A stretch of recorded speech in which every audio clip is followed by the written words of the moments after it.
টাঙ্গুয়ার দেখে নাই, সে বাংলাদেশ দেখে নাই। হ্যাঁ, খুব ভালো লাগতেছে, আমরা খুব এক্সাইটেড।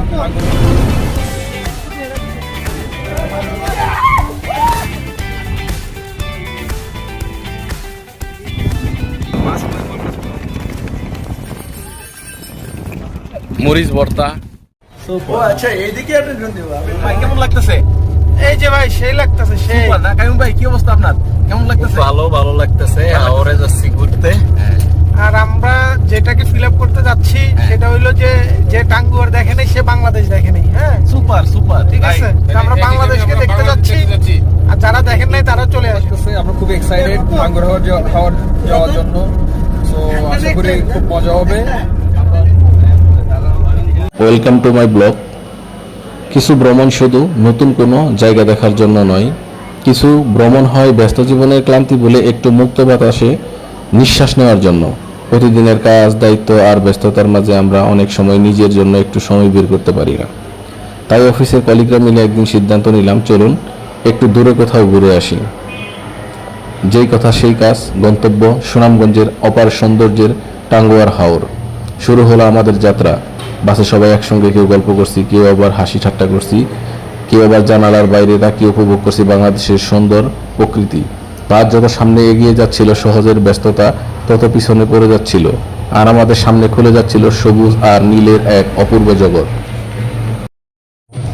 হাসি, আড্ডা আর অসংখ্য স্মৃতি নিয়ে অবশেষে আমরা পৌঁছে গেলাম আমাদের কাঙ্ক্ষিত গন্তব্যে। সামনে তখন বিশাল টাঙ্গুয়ার হাওর। যতদূর চোখ যায় শুধু পানি আর প্রকৃতি। মনে হচ্ছিল আকাশ আর পানির মধ্যে যেন কোনো পার্থক্যই নেই। হাওরের বিশালতা সত্যি চোখে দেখার মতো। ওয়াচ টাওয়ারের চারপাশে দৃশ্য দেখে মনে হলো প্রকৃতি কত সুন্দর হতে পারে। তো আমরা যাব ওয়াচ টাওয়ারে। তো ওয়াচ টাওয়ারে যাওয়ার আগে আমরা আমাদের সকালের নাস্তাটা সেরে নিলাম।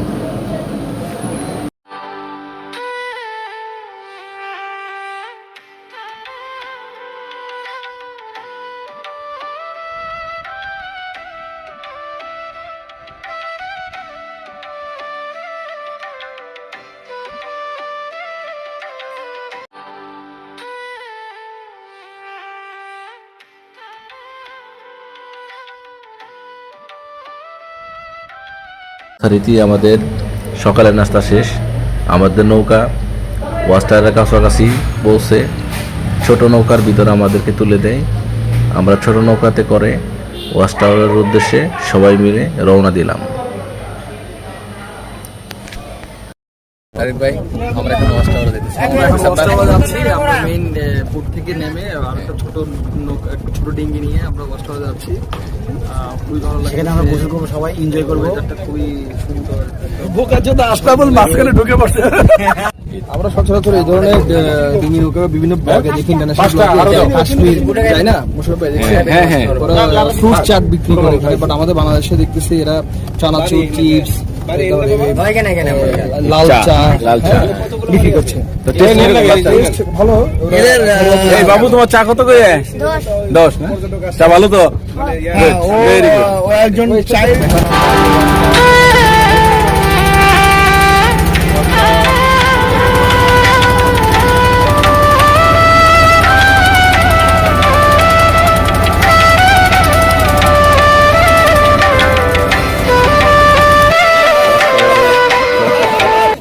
প্রকৃতি কত সুন্দর হতে পারে তা হয়তো এখানে না এলে বুঝাই দিতাম। চারপাশে নীল পানি, সবুজ প্রকৃতি আর খোলা আকাশ মুহূর্তটাকে ক্যামেরায় ধরে রাখতে যেন মন ছিল। আর তারপর শুরু হলো আমাদের আরো আনন্দ। হাওরের পানিতে গোসল, ঠান্ডা পানিতে সবাই মিলে গোসল, হাসি টাটা দুষ্টুমি। সেই মুহূর্ত ছিল একেবারে অন্যরকম। কাজের সবচেয়ে ক্লান্তি আর ব্যস্ততা যেন কয়েক ঘন্টার জন্য পানির স্রোতে বেশি।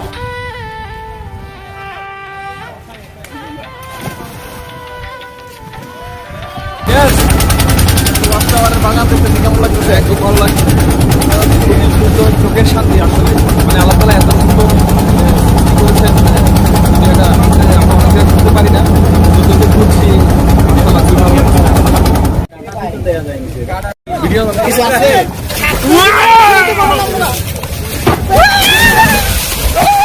আমি সুপার সুপার সেই আমি কার উপরে পড়বো?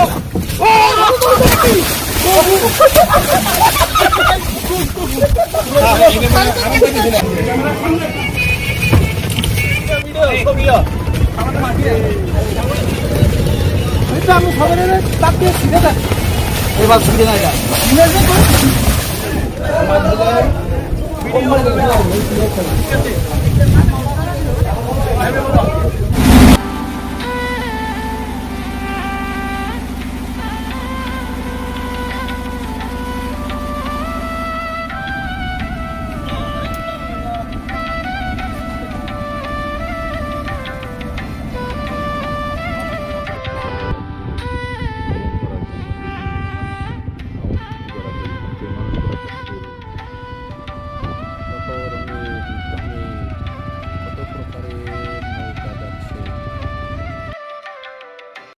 আমাদের পরবর্তী গন্তব্য ছিল লাকমাছড়া ঝর্ণা। পাহাড়ি পরিবেশ, পাথরের পথ আর স্বচ্ছ পানির ধারা, সবকিছু মিলিয়ে জায়গাটার সৌন্দর্য ছিল অসাধারণ। ঝর্ণার পানির শব্দ যেন প্রকৃতির নিজের তৈরি একটি মিউজিক। আমরা কেউ ছবি তুলছিলাম, কেউ ভিডিও করছিলাম, আবার কেউ ঝর্ণার পানিতে দাঁড়িয়ে উপভোগ করছিলাম সেই সুন্দর মুহূর্ত। কিছু জায়গা আছে যেখানে গিয়ে ছবি তুলতে হয় না, শুধু কিছুক্ষণ দাঁড়িয়ে থাকলে মন ভালো হয়ে যায়। লাকমাছড়া ছিল ঠিক তেমনই একটি জায়গা। প্রকৃতির এত কাছাকাছি এসে মনে হচ্ছিল আমাদের চারপাশের ব্যস্ত পৃথিবীটা যেন অনেক দূরে চলে গেছে। একসঙ্গে ছবি, গ্রুপ ছবি, সবার আলাদা আলাদা ছবি, কেউ যেন কোনো মুহূর্তই মিস করতে চাইছিল না। কারণ আমরা জানতাম ভ্রমণ শেষ হয়ে গেলে এই ছবিগুলো আমাদের আবার ফিরিয়ে নিয়ে যাবে সেই সুন্দর সময়ের কাছে। এরপর আমরা গেলাম নীলাদ্রি লেকের দিকে। নীল পানির সঙ্গে চারপাশের পাহাড় আর সবুজ প্রকৃতি, নামটির মতোই যেন পুরো পরিবেশটা নীল আর সবুজের এক অপূর্ব মেলবন্ধন। এখানে এসে আবারও ক্যামেরা বের হয়ে গেল, একসঙ্গে ছবি, গ্রুপ ছবি, সবার আলাদা আলাদা ছবি। নীলাদ্রি লেকের সামনে দাঁড়িয়ে মনে হচ্ছিল বাংলাদেশের প্রকৃতি সত্যিই অসাধারণ। আমাদের এই ছোট্ট দেশ লুকিয়ে আছে কত শত অসাধারণ সৌন্দর্য। আমরা আছি বারিকের টিলা, আমাদের গন্তব্য শিমুল বাগান। এতদিন আমরা প্রকৃতিকে শুধু ছবিতে দেখেছি, আর যেন সেই ছবির ভিতরেই দাঁড়িয়ে আছি। দূরের পাহাড়, নদী, সবুজ আর খোলা আকাশ, প্রতিটি দৃশ্যই আমাদের মুগ্ধ করেছে। ক্লান্তি ছিল তখন, কিন্তু সেই ক্লান্তির মধ্যে ছিল এক অন্য ধরনের আনন্দের। কারণ সুন্দর কোনো জায়গায় ঘোরাঘুরির ক্লান্তি সেটা এক ধরনের সুখ। আমাদের ভ্রমণের আরেকটি আকর্ষণীয় স্থান ছিল শিমুল বাগান। আমরা এখন যাচ্ছি সবাই মিলে শিমুল বাগানের দিকে। শিমুল বাগানের সৌন্দর্য উপভোগ করার জন্য দল বেঁধে আমরা ছুটছি শিমুল বাগানের দিকে। প্রকৃতির সৌন্দর্যের মাঝখানে দাঁড়িয়ে সবাই মিলে ছবি তোলা, গল্প করা আর মুহূর্তে ক্যামেরায় ধরে রাখা, সব মিলে সময় কেটে যাচ্ছিল খুব দ্রুত। তো আমরা একে একে সবাই প্রবেশ করলাম শিমুল বাগানের দিকে। একটা ভ্রমণ শেষ হয়, কিন্তু ভ্রমণের গল্প কখনো শেষ হয় না।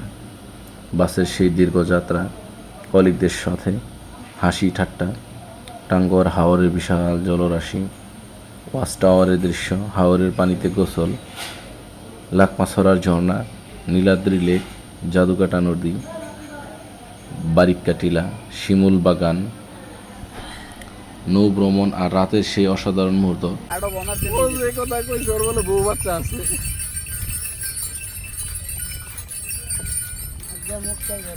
তো ঘুরো কত করে ঘুরাও? হ্যাঁ, পুরো স্লো মোশনে ভিডিও বানাই দেব। কত করে? 150। কোন দিক দিয়ে